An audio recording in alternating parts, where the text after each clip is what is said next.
13 వేసాడు. గతంలో ఏంటంటే 15 చెప్పారు, మళ్ళీ ఏంటో స్కూల్ మెయింటెనెన్స్ అంటున్నారు, ఏదో అమరావతి డెవలప్మెంట్ అంటున్నారు. ప్రభుత్వం అంటే మన ఎక్కడ ఆంధ్రప్రదేశ్ మొత్తంలో వైఎస్ఆర్ జెండా ఎగిరిద్ది. పేదల పంచాలన్న సొంత ఆస్తులు అమ్ముకుని వేసాడు జనాన్ని. ఇది ఇంటి గురించి తెలుసు మనకే, చంద్రబాబు గారి గురించి చేయడు, జనాన్ని ఇబ్బంది పడతాడు, ఇది తెలిసిందే. బాగా ఆంక్షలు వేయమని తప్పు వచ్చింది. ఏవేమో 1,00,000 కోట్లు పెట్టి కొనేసేసారు. జనం అయితే జగన్ వేసారు, కానీ ఏవేమో కొనేసారు. కేంద్రంలో మోడీ ఉన్నాడు, మోడీ అంటే కొనేసేసారు అన్నీ. 1,00,000 కోట్లు పెట్టి కొని చేశారు. ఇది అయిపోయింది. అసలు జగన్ ఎక్కడ చూసినా ఏడుతున్నారు జనాలు. ఇదేంటి వైఎస్ఆర్ పార్టీకి వేసాం, ఇది రావటం ఏంటి అంటున్నారు. ఎప్పటికైనా ఆంధ్రప్రదేశ్ మొత్తంలో ప్రపంచం గిన్నిస్ బుక్లు ఎక్కుతాడు జగన్. జగన్ ఏ పథకాలైనా ఆయన పథకాలేనా? చూసి కాపీ ఈయనకంటే ముందు చేశాడు. చంద్రబాబు వచ్చిన రాజకీయాల్లో జగన్ రాలా తెలియదు. అట్టప్పటికి ఎన్ని పథకాలు చేశాడు, 100కి 90% పూర్తి చేశాడు పథకాలు. అక్కడ ఎందుకు కార్యకర్తలు ఇబ్బంది పెడుతున్నారు? తప్పుకున్నారు అందరూ కూడా. ఇప్పుడు వాళ్ళ పార్టీ లేదు కదా. మంచి ఉంటే అంటే చెడు ఉంటది. అది చెడు. నిన్న చూసారా, ఏదైతే సత్తెనపల్లి వెళ్ళారు పల్నాడు జిల్లా, ఎక్కడ ఎలా అనిపించింది? ఆంక్షలు ఎన్ని ఉన్నా కానీ స్వచ్ఛందంగా వీళ్ళు రెచ్చగొడితే ఇంకా బాగా వచ్చారు జనం. మీరే చూసారు, ఇసుకేస్తే రాళ్ళని జనం 80 కిలోమీటర్ల బరువు కూడా హారతలు పెట్టారు. ఇవన్నీ వేస్ట్ అండి. ఎప్పుడైనా రాజశేఖర గారు జగన్ గారు జనం గుండెలు నిలిచిపోతారు. మాట్లాడారు నిన్న మీడియా ముఖంగా. ఖమ్మవాళ్ళ పార్టీలో ఉండి చంద్రబాబు నాయుడుకి ఏంటి నొప్పి అంటున్నారు. నిన్న ఏదైతే పర్టికులర్ కదా దేవినేని అవినాష్ కానివ్వండి, వల్లభనేని వంశీ, కొడాల నాని గురించి మాట్లాడుతూ అన్నారు, ఇంకెన్నాళ్ళు ఇబ్బందులు పెడతారు, ఎన్నాళ్ళు అరెస్టులు చేస్తున్నాయండి. జగన్ గారు ఒకటి అన్నారు, నువ్వు జనాలు గెలిచావు, నువ్వు జనాన్ని పేదలకి పథకాలు చెయ్యి, అంతేగాని వైఎస్ఆర్ పార్టీని ఇబ్బంది పడతాం, కేసులు పెడతాం, ఎన్ని వేస్ట్ అని చెప్పాడు జగన్ గారు. ఇంకెన్ని 4 సంవత్సరాల టైం ఉంది. 4 సార్లు చూసిన తర్వాత అప్పుడు తెలిసిద్ది. జనం గుండెల్లో నిలిచిపోయాడు జగన్. నిన్న చూసుకున్నట్లయితే ఒక యాక్సిడెంట్ జరిగింది దారిలో, అది వీళ్ళ మీద నెట్టే ప్రయత్నం చేశారు. ఒక ముసలాయన చనిపోయారని. అధికారులు ఉన్నారు, ఏదైనా చేయనండి. పేనం తీరుగా ఇబ్బందులు పెడతారు, బాధలు పెడతారు, కొడతారు, సంపలేరు. పేనం తీసే ఒక్క లేదు. ఎప్పుడైనా జనం గుండెల్లో ఉండేది వైఎస్ఆర్ పార్టీ మాత్రమే. ప్రపంచం మొత్తం మీద మన ఆంధ్రప్రదేశ్ రాష్ట్రం అంటే నెంబర్ 1. ఇన్ని పథకాలు చూసి పక్కన దేశం వాళ్ళు ఆశ్చర్యపోతున్నారు. ఈయన పథకాలు జగన్ ఎట్ట పెడుతున్నాడు అండి. ఇదివరకు డోర్ డెలివరీ డబ్బులు ఇచ్చారు, బియ్యం ఇచ్చారు, అన్ని ఇళ్ళకి వచ్చాయి. ఇప్పుడు సత్తనం రోడ్డుకెళ్ళి సత్తనం పింఛన్లు తీసేస్తున్నారు. అన్ని ఏమేమి ఉండదు. ఇది మోసకరమైన పార్టీ తెలియజేసేవంటే. నిన్న జనం వస్తే ఎందుకు ఇబ్బందులు పెట్టి బార్గేట్లు అడ్డం పెట్టి పోలీసులు రానివ్వకుండా ఎందుకు చేశారు వీళ్ళని? తెలియజేసి పార్టీ అంటే జనం ఇబ్బంది పెడతాం, వాళ్ళ దగ్గర జనం డబ్బులు లాక్కుంటాం, కరెంట్ బిల్లు అంటున్నారు. అయ్యా అని ఇప్పుడు ఏం బాగాలేదు పరిస్థితి. మళ్ళీ ఈసారి జగన్ వస్తాడు, ఇబ్బంది ఉండదు. కార్యకర్త పరామర్శకే వెళ్తుంది. అవునండి, వాళ్ళకి తెలియదండి ఎంతవరకు జనాన్ని జనం తింటమే కానీ జనం పెడతాం ఉండదు. ఒక మాటలు చెప్పాలంటే అది ఒకటి. నమస్కారం సార్. చూసుకున్నట్లయితే నిన్న పర్యటన ఎలా అనిపించింది? మాజీ ముఖ్యమంత్రి గారు వెళ్ళారు సత్తెనపల్లి నియోజకవర్గం వెంటపాలెం గ్రామానికి. మరి ఎలా ఉంది? పాత నాయకుడు చనిపోవడంతో పరామర్శకు అనేక ఆంక్షల మధ్య రైతులు కానివ్వండి, స్వచ్ఛందంగా వచ్చిన జనం కానివ్వండి తోసుకుంటూ మరి వెళ్ళారు. అంబటి రాంబాబు గారు కూడా బారికేట్లు ఎత్తేయడం జరిగింది. ఎక్కడా కూడా ఆంక్షలు నిబంధనలు ఉల్లంఘించారని మళ్ళీ కేసులు పెడతామంటారు. ఎంతవరకు సంబంధించి స్వచ్ఛందంగా వచ్చిన వాళ్ళే కదా. నిన్న జగన్మోహన్ రెడ్డి గారు పల్నాడు వెళ్ళినటువంటి సందర్భంగా ఒక వ్యక్తి మరణించితే ఆ మరణాన్ని ఆయన పరామర్శించడానికని వెళ్ళినటువంటి సందర్భంలో మా జనసందోహము జగన్మోహన్ రెడ్డి గారు పల్నాడు వస్తున్నటువంటి తెలిసి ఆయనకు రోడ్ల మీదకి జనమందరూ వచ్చేసి ఆయన యొక్క ప్రయాణం 8 గంటల సేపు ప్రయాణం సాగింది. రోడ్లకు అడ్డం పడిపోతున్నారు. ఆయన జగన్మోహన్ రెడ్డి గారిని తాకితే మా జన్మ తరించింది అన్నట్లుగా జనము ఆ రకంగా ఆ రోడ్ల మీదకి వచ్చి జై జగన్ అనేటువంటి నినాదాలతో ఆ రకంగా ప్రయాణాన్ని హోరెత్తించేశారు. రోడ్డు ఆ జన సందోహాన్ని చూస్తే ఈ రోజున మా టీడీపీ వాళ్ళకు కూడా భయమేస్తుంది, చాలా భయమేస్తుంది. ఈ జనాన్ని కంట్రోల్ చేయటము తరం కాలేదు. ఎంతమంది పోలీసు వారు వస్తారు, ఎంతమందిని ప్రజలను, లక్షల మంది ప్రజలను ఎవరు కంట్రోల్ చేస్తారండి? ఎవరు చేయలేరు. ఇంత జనాన్ని కంట్రోల్ చేయటం అనేది ఈ ప్రభుత్వం వల్ల కాదు, ఏ ప్రభుత్వం వల్ల కూడా కాదండి.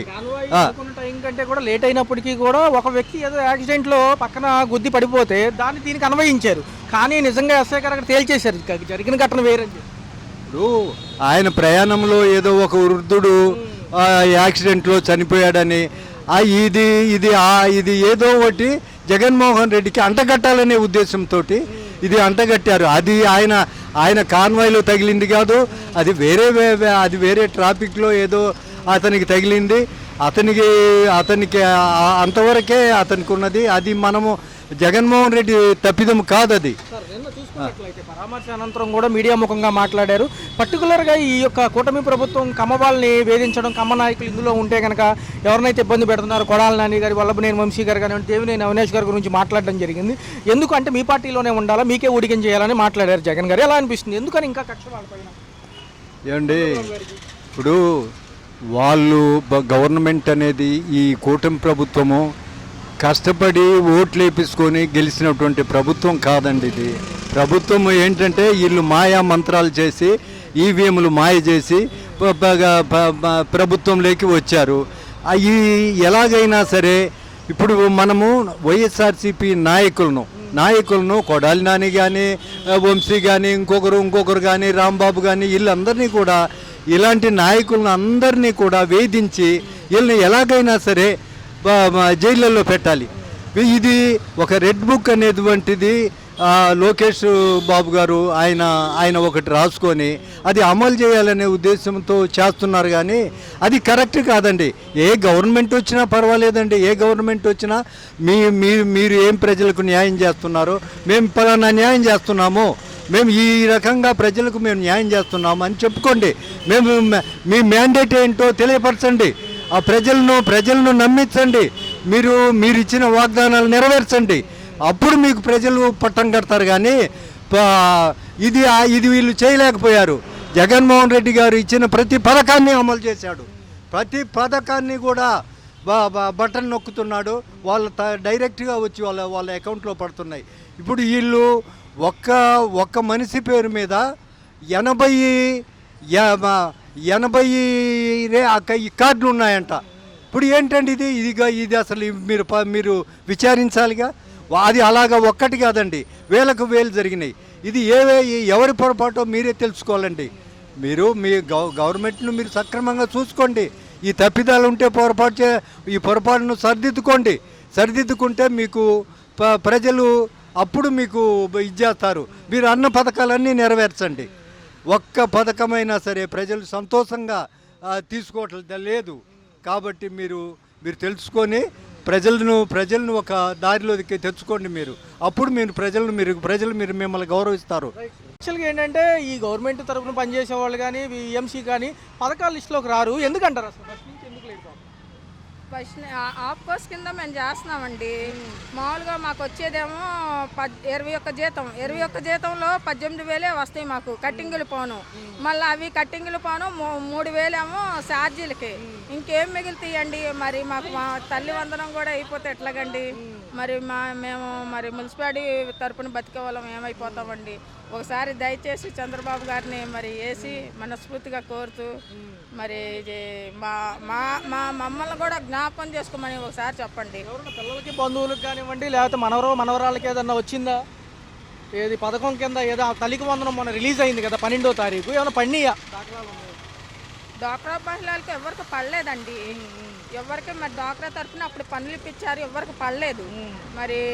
చేస్తాను అని అంటున్నారు. మా పైనుంచి అధికారులు ఇదిగో తీసుకొస్తాము అని అంటున్నారు. డిపోల్లో ఇస్తున్నారు, అది ఇబ్బంది అవుతుంది అంటున్నారు. డోర్ డెలివరీ ఉండేది ఇంతవరకు, వ్యాన్లు వచ్చాయి కదా, అదేమైనా ఇబ్బందిగా ఉందా? అదేం ఇబ్బంది లేదులేండి, బాగానే ఉంది. కానీ మాకు ఏదో పథకాలు కూడా ఆపేస్తే ఎలాగండి? ఎంప్లాయీస్ లాగా మమ్మల్ని కూడా చేస్తున్నారు. మేము చేసేదేమో హౌస్ స్టోర్ కింద. అది పై అధికారులు పవన్ కళ్యాణ్ గారు చంద్రబాబు గారు కూడా ఒకసారి పైనుంచి మమ్మల్ని కూడా చూసుకోమని. గత ప్రభుత్వ హయాంలో ఏమైనా పథకాలు వచ్చినాయి అప్పుడన్నా? కనీసం ఏం రాలేదండి. అప్పటి నుంచి ఆపుకోసే జగన్ పథకాల్లో మాకు అప్పుడు ఇలాగే అమలు చేస్తే వేశారు. మళ్ళీ ఇప్పుడు చంద్రబాబు నాయుడు కూడా అలా ఆపేశారు. ఏం పథకం వచ్చింది అప్పుడు? అమ్మఒడి పథకం వచ్చిందండి. ఇంకా తల్లికి వందనం ఇప్పుడు అమలు అవ్వలేదా? తల్లికి వందనం అమలు అయిందండి, కానీ రాలేదు. అయితే రాలేదండి, ఇబ్బందిగానే ఉంది కొంచెం. కరెంట్ ఛార్జీలు ఎలా అనిపిస్తుంది? కరెంట్ బిల్లులు కూడా ఎక్కువగానే వస్తున్నాయండి. ఛార్జీలు కూడా బాగానే వస్తున్నాయి. మేము కింద లేబర్ అనేది బతకాలి కదండి, వాళ్ళని కూడా కొద్దిగా చూసి పైన అధికారులు చేస్తారని అండి. చూస్తే సంవత్సరం పరిపాలనలో ఏదన్నా పథకాలు వస్తున్నాయా? రాలేదండి. అంటే పెరిగిన పెన్షన్ కానివ్వండి, గ్యాస్ సిలిండర్లు 3 ఉచితం అన్నారు. పడ్డాయండి. మహిళలకి ఆడపెద్ద నిధి ఇవ్వాలి, అది నెక్స్ట్ మంత్ నుంచి ఇస్తామంటున్నారు. 1,500 ఇవ్వాలి కదా, అది కూడా చెప్పారు. వెయిట్ చేస్తున్నారు జనం. తల్లికి వందనం పథకం ఏమన్నా పిల్లలకి, మనవరాళ్ళకి, మనవాళ్ళకి ఎవరన్నా ఉన్నారా? లేదండి. గతంలో ఏంటంటే 14,000 అలా ఇచ్చేవాళ్ళు, ఈసారి ఏంటంటే 2,000 స్కూల్ మెయింటెనెన్స్కి ఇచ్చి 13,000 అకౌంట్లో వేశారు. మీ చుట్టుపక్కల వాళ్ళకి ఎవరికైనా వచ్చింది? మా చుట్టుపక్కల వాళ్ళకి వచ్చినాయండి. మేడం, నిన్న చూసుకున్నట్లయితే జగన్ పర్యటన బాగా సక్సెస్ఫుల్ అయింది. పల్నాడు వెళ్ళి వచ్చారు, ఇసుకేస్తే రాలినంత జనం ఉన్నారు. ఎలా అనిపించింది? ఆయన కూడా ప్రజల్లోకి వస్తున్నారు కదా, పాత ముఖ్యమంత్రి. ఎలా అనిపిస్తుంది ఆయన? పాత బాగానే ఉందండి, మాకు బాగానే పడ్డాయి. నిన్న కూడా పరామర్శకి వెళ్ళారు, కార్యకర్త పరామర్శకి వెళ్ళారు జగన్ పల్నాడు జిల్లా. ఎలా అనిపించింది? ఆయన కూడా మళ్ళీ జనంలో తిరుగుతున్నారుగా, ఓడిపోయిన కానీ. అంటే అప్పుడు ఏమైనా అందుకున్నారా సంక్షేమం అని ఆయన తరఫున? లేదండి, ఏమో మాకు అందలేదు. ఇప్పుడు పెట్టుకుంటున్నాం, అందిద్ది. ఓకే మేడం, చూస్తే కరెంటు బిల్లులు ఎలా ఉన్నాయి? కొంచెం భారంగా ఉన్నాయి అంటున్నారు. ఎంత వస్తుంది? కరెంటు బిల్లు బాగా ఎక్కువ వస్తున్నాయండి. ఒక పక్క నిత్యావసర సరుకులే ఎక్కువగా ఉన్నాయి, మళ్ళీ దీంతో పాటు కరెంటు బిల్లులు అంటే కరెంటు బిల్లు అసలు కట్టలేకపోతున్నాం అండి, బాగా ఎక్కువ వస్తున్నాయి. మరి మహిళలకు ఉచిత బస్సు ప్రయాణం ఆగస్టు 15 నుంచి అంటున్నారు. మరి మంచిదేనా? ఎక్కడికైనా వెళ్ళడానికి ఇబ్బంది ఉండదు కదా? మరి ఏమంటారు? ఇస్తే అంటే ఊరిని తిరిగే వాళ్ళు ఎక్కువ అవుతారంటారా, లేకపోతే నిజంగా పనులకు సరిపోతుందంటారా? ఊరికే తిరిగే వాళ్ళు ఎక్కువ అవుతారండి, పనులు తిరిగే వాళ్ళు ఏమంత. పాత జగన్మోహన్ రెడ్డి హయాంలో ఇంకేమైనా వచ్చినాయి అంటే వాలంటీర్లు ఉండేవాళ్ళు, ఏదన్నా కావాలన్నా ఇంటికి వచ్చి చెప్పేవాళ్ళు, ఇప్పుడు లేరు కదా, ఇబ్బంది ఏమైనా అవుతుంది? ఇబ్బంది అవుతుందండి. మరి రేషన్ ఇంతవరకు ఏంటంటే డోర్ డెలివరీ ఉండేది, ఇంటికి వచ్చేది బాగుండేది, ఇప్పుడు స్టోర్కి వెళ్ళాల్సి వస్తుంది, ఇబ్బందిగా ఉంది. తీసుకోవాలంటే ఫింగర్ ప్రింట్లు పడడం అయినా లేట్ అవుతున్నాయి కదా, లేట్ అవుతుంది. సర్వర్ పని చేయట్లేదు అంటున్నారు. అవునండి. గతమే బాగుంది అప్పుడు. గట్లేదు. జనరల్గా చూసుకుంటే అప్పుడు జగన్మోహన్ రెడ్డి చూశారు, ఇప్పుడేమో టీడీపీ ప్రభుత్వం కూటమి కలిసి వచ్చారు, జనసేన వీళ్ళంతా. ఒక సంవత్సరం పరిపాలన అవడంతో పథకాలు రిలీజ్ చేశారు, ఏమైనా అందుకున్నారు ఈ సంవత్సరం బారు? అందుకున్నాము. ఏమేమి వస్తున్నాయి మేడం? వస్తాయి. తల్లికి 10 పడ్డాయండి. మేడం ఎంత ఇచ్చారు సుమారు? 13,000 ఇచ్చారు. మనం చూసుకున్నట్లయితే ఈ అమౌంట్లతో పాటు నిన్న జగన్మోహన్ రెడ్డి గారు పర్యటన చూసే ఉంటారు, సత్తినపల్లి వెళ్ళారు, అక్కడ ఒక కార్యకర్తను పరామర్శించారు. ఎలా అనిపిస్తుంది? ఆయన పాపం ఓడిపోయినా కానీ మళ్ళీ పుంజుకుంటున్నారు కదా. అది బాగానే చేస్తున్నారు. గతంలో ఈ 9 పథకాలు ఉన్నప్పుడు ఏమైనా అందుకున్నారా జగన్మోహన్ రెడ్డి హయాంలో? నవరత్నాలు కదా అప్పుడు. అవి డోక్రా డబ్బులు రుణమాఫీ పడ్డాయండి.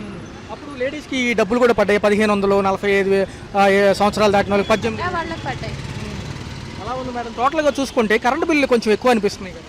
అవునా, చాలా ఎక్కువ అనిపిస్తుంది. గతంలో కంటే ఇప్పుడు భారీగా ఉన్నాయి. భారీగా ఉంది. మేడం, రేషన్ కూడా డోర్ డెలివరీ ఇచ్చేవాళ్ళు, ఇప్పుడు మళ్ళీ డిపోలకి వెళ్ళాల్సి వస్తుంది అంటున్నారు. ఎలా అనిపిస్తుంది? అది పర్లేదండి, ఇప్పుడు అక్కడ ఉందంటే కాబట్టి ఎప్పుడైనా ఇది తెచ్చుకోవచ్చు. ఇది అనుకోండి ఇవాళ వస్తాడు, మళ్ళీ ఎప్పుడు వస్తాడో తెలియదు కదా, దాని గురించి అంతగా పట్టించుకునే అవసరం ఏమి లేదండి. నిన్న కార్యకర్త పరామర్శకి పల్నాడు జిల్లా వెళ్ళారు, ఏదైతే ఉందో ఎలా అనిపించింది? వార్తల్లో చూసుంటారు, జనమే కూడా చాలా ఇసుకేస్తే రాళ్ళంతమంది వచ్చారంటున్నారు. ఎలా అనిపించింది? బాగానే ఉంది. ఆయన కూడా కొన్ని మీడియా ముఖంగా మాట్లాడారు, ఏదైతే ఉందో కార్యకర్తలకి మళ్ళీ అండగా ఉంటానంటున్నారు 2.0లో. మరి ఎలా ఉంది? అప్పుడు బాగుందో ఇప్పుడు బాగుంది? రెండు విధాలుగా బాగానే ఉన్నాయి. అప్పుడు రేట్లు ఎక్కువగానే, ఇప్పుడు రేట్లు ఎక్కువగానే. తగ్గితే కానీ సామాన్య ప్రజలు బతకగలుగుతారండి. ఈ రేట్లు ఉంటే ఎవరు బతకగలుగుతారు? రోడ్ల వ్యవస్థలు ఎలా ఉన్నాయి మేడం? పర్లేదా ఈసారి? గతం కంటే బాగుందా, లేకపోతే గతమే బాగుందా? బాగానే ఉంటుంది. Right madam. మహిళలకు ఉచిత బస్సు ప్రయాణం ఉపయోగపడుతుందా నిజంగా? 15వ తారీఖు నుంచి ఆగస్టు అంటున్నారు. ఒకవేళ ఇస్తే నిజంగా ఊరికి వెళ్ళే వాళ్ళు వెళ్తారా, పనుల మీద వెళ్ళే వాళ్ళకి సూట్ అవుతుంది? అది వస్తే కదండి తెలిసేది. అది 1500 ఇవ్వాలి మేడం, ఇంకా ఆడబిడ్డ నిధి కింద 1500 ఇవ్వాలి, నిరుద్యోగ భృతి ఒకటి ఇవ్వాలి. ఇంకా ఇవ్వలేదు కదా, ఇస్తారనే నమ్మకం లేదు. ఇచ్చినప్పుడు సంగతి మేడం 15,000 పడ్డాయి, 13,000 పడ్డాయి. 13,000 పడ్డాయి. నమస్కారం అండి సార్. చూసుకున్నట్లయితే ఈ సత్తినపల్లి వెళ్ళొచ్చారు జగన్ గారు నిన్న. ఎవరైతే పాత కార్యకర్త ఉన్నారో ఎలక్షన్స్ నిమిత్తం పోలీసులు కొంచెం అరెస్ట్ చేసి ఇబ్బంది పెట్టారు. ఆయనకి స్థానికంగా చూసుకుంటే కొన్ని అప్పులు అవన్నీ ఉన్నాయి, పర్సనల్ ఇష్యూస్ కూడా ఉన్నాయి. అయితే ఏంటంటే కొంచెం మనస్తాపానికి చెంది ఇబ్బందుల వల్ల ఆయన సూసైడ్ చేసుకోవడంతో ఈ యొక్క వెంటపాళ్ళు అనే ఈ గ్రామానికి వెళ్ళడం జరిగింది. అయితే పోలీసులు ముందు నుంచే ఆంక్షలు పెట్టారు. గత పొదిలి ఘటన కానివ్వండి, తెనాలి ఘటన మైండ్లో పెట్టుకొని ఇంతమందికి మేము సెక్యూరిటీ ఇవ్వలేము, మీరు ముందే ఇన్ఫర్మేషన్ ఇవ్వాలని. మరి ఎలా ఉంది ఈ వెళ్ళడం? ఎలా అనిపించింది? వెళ్ళడం అంటే ఏ గవర్నమెంటే వాళ్ళు ఒక ఆంక్షలు విధించినప్పుడు కొద్దిమందే పోవాలా. వీళ్ళు రివర్స్లో ఎక్కువ జనాభా వేసుకొని వెళ్ళారు. అది కూడా ఆయన చనిపోయి 1 year అవుతుంది. ఇప్పుడు పోవటం కూడా సమస్య కాదు.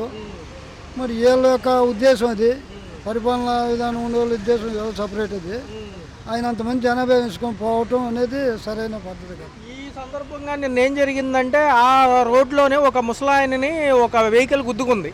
ఈ క్యాన్వాయ్ వెహికల్సే గుద్ది ఆయన చంపేసినట్టుగా కొన్ని మీడియా సంస్థలు చెప్పాయి. కానీ తర్వాత స్థానిక ఎస్ఐ గారు క్లారిటీ ఇచ్చారు, ఏదో టాటా మ్యాజిక్ గుద్ది ఆయన చనిపోయాడులేని, దీనికి సంబంధం లేదని. నిన్న మీడియా సంస్థలు సాయంత్రం వరకు ఉంది అంటే ఇంత ట్రాఫిక్లో ఆయన చనిపోవడం ఈ క్యాన్వాయ్ వెహికల్స్ అన్నట్టుగా చెప్పడం జరిగింది. ఎలా అనిపించింది? అది అనుకోకుండా ఈ క్షణికంలో జరిగేది యాక్సిడెంట్ అనేది. ఈ మూమెంట్లో అట్లా జరిగింది కాబట్టి వాళ్ళకున్న ఆలోచనతో ఈ విధంగా మాట్లాడటం అనేది కూడా సరైన పద్ధతి.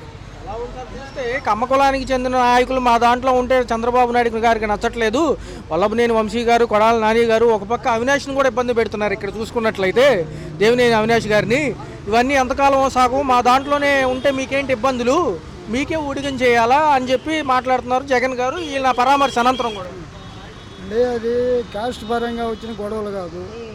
వీళ్ళు నాలుగు అనేది ఏముకుంటుంది, ఎట్టంటే అటు మెల్ట్ అవుతుంటుంది. వాళ్ళు సంబంధించిన భాష సరైనది కాదు.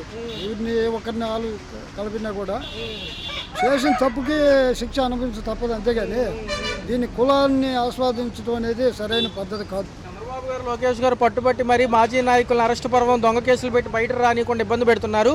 మీరు ఆ పందాలోకి వెళ్ళమాకండి, కాకపోతే ఏ ఇబ్బందులు పెట్టినా పడతాము. వచ్చే 2027 కల్లా ఎలక్షన్స్ రాబోతున్నాయి, మళ్ళీ బాబు ప్రభుత్వం వస్తుంది, రెడ్ బుక్ రాజ్యాంగానికి స్వస్తి చెప్తామండి. అంటే రెడ్ బుక్ రాజ్యాంగం అంటే ఒకటి, ఏదైనా బుక్ రాసినప్పుడు తప్పు అప్పులు ఆలోచించి రాస్తారు. రెడ్ కానీ, వైట్ కానీ, బ్లూ కానీ, ఏదైనా కానీ. అది రెడ్ బుక్ కానీ వాళ్ళు జరిగిన సంఘటనలు దాంట్లో పొందుపరిచారు. యథార్థం, తప్పు జరిగినా ఒప్పు జరిగినా యథార్థం దాంట్లో పొందుపరి. అంతేకాదు రెడ్ బుక్ రాజ్యాంగం అనేది అది చట్టవిరుద్ధం. రెడ్ బుక్ రాజ్యాంగం కాదు, అది ఏదో కలర్ పెట్టుకోవాలా. అది రెడ్ బుక్ అని చెప్పి జరిగిన ఇన్సిడెంట్ దాంట్లో పొందుపరిచి తప్పు చేసిన శిక్షిస్తూ వస్తా. అంతకు తప్పే కక్షపూరిత చర్య అయితే ఏమాత్రం ప్రజలకు బాగా తెలుసు. హలో, తెలుగు రాజ్యం ఛానల్ చూస్తున్నారా? సామాజిక, రాజకీయ, జీవన చిత్రణే తెలుగు రాజ్యం. అతిశయోక్తులు, అసత్యాలు ఉండవు. రాజకీయ కోణం కాదు, ప్రజా కోణమే కొలబద్ద. తెలుగు రాజ్యం వీక్షణ మీ ఉత్తమ అభిరుచికి నిదర్శనం.